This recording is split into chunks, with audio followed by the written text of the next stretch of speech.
Zero Dark 30 is a thrilling chronicle about the extensive hunt for al-Qaeda terrorist leader Osama bin Laden after the 9/11 attacks and his death at the hands of the Navy SEAL Team 6 back in May 2011. We caught up with the cast of the film, so check it out.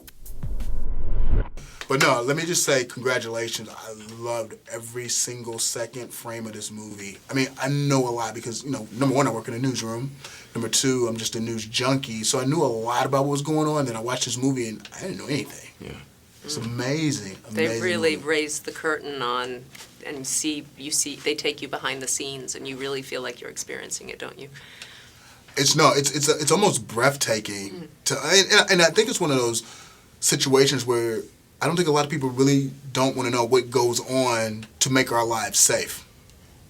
Yeah. I mean, because you have to do a lot. That's interesting in the film because those bases are covered too, and you're allowed to see and yet you're forced to see, and that plays out and shows us what we've lived through the last 10 years in such a way.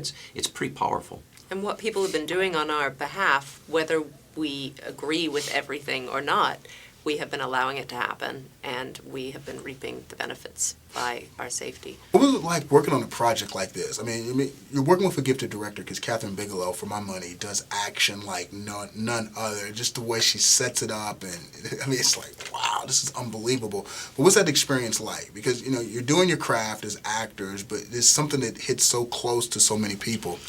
I tell you, working with Catherine, for me, I think I keep going back to the first image I ever had of her, which is I had flown from New York to L.A., and I was going to be on the ground for 3 hours, and then I was getting the plane right back to New York. And it was pouring with rain, and the taxi brought me to her house, and she was standing there in the driveway with an umbrella in the pouring rain to come and help me get out of the cab. And that is Catherine to me. She is there. She is there to support you. She's there to she gives you a great foundation, and then she encourages you. She does it. She's incredibly enthusiastic. She goes, woo, when, she's excited and happy that you've done a good take, right? She gets very involved. Yeah. So you're saying ditto? Or? No, my take was she yells a lot. She's constantly yelling at me. What are you doing? It's wrong. No, she, when you sit down and you talk to someone? Right. And you get that first instant sense of, right, the they look in your eye, they right. talk to you, how's this going to go? It's easy, and that's when you're working with directors. I get a sense, I guess we're all different. Right. But you get a sense with certain people that, this is going to be a great experience. Right, or this is going to go this way, or this is how this is about to happen, right. They're very talented people, you're very comfortable with them, and they're very giving. And like you said, they're not going to let you hit the ground. Right. They'll take care of you. Okay. So you can give them anything you want. You got everything. I'm here for you. And she'll take and she'll use what she needs to tell the story. Right, to tell the story. That's the beginning of a great project. Now, the story is bookend with the 9/11 and the assassination of Osama bin Laden. So, quickly, where were you on 9/11, and where were you when you heard the news that Osama bin Laden had been assassinated?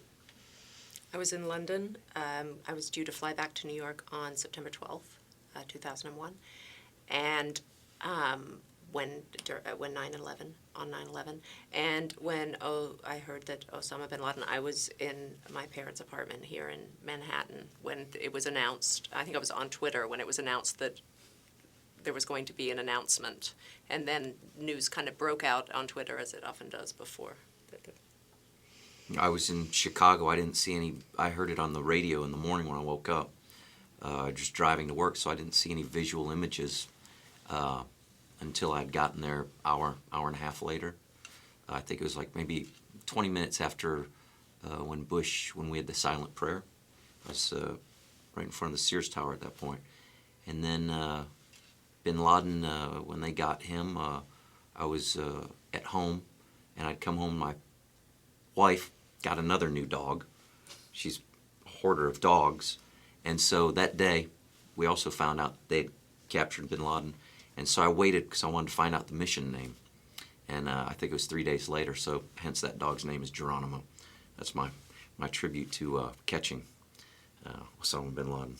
I didn't ever think that anything like this would happen. I mean, in my head, I thought, what a great idea if somebody actually went in there and did a musical in a gritty, realistic, very grand way. which is an odd thing because you don't think of, something that's grandiose and gritty at the same time, but this is the sort of material that can take that.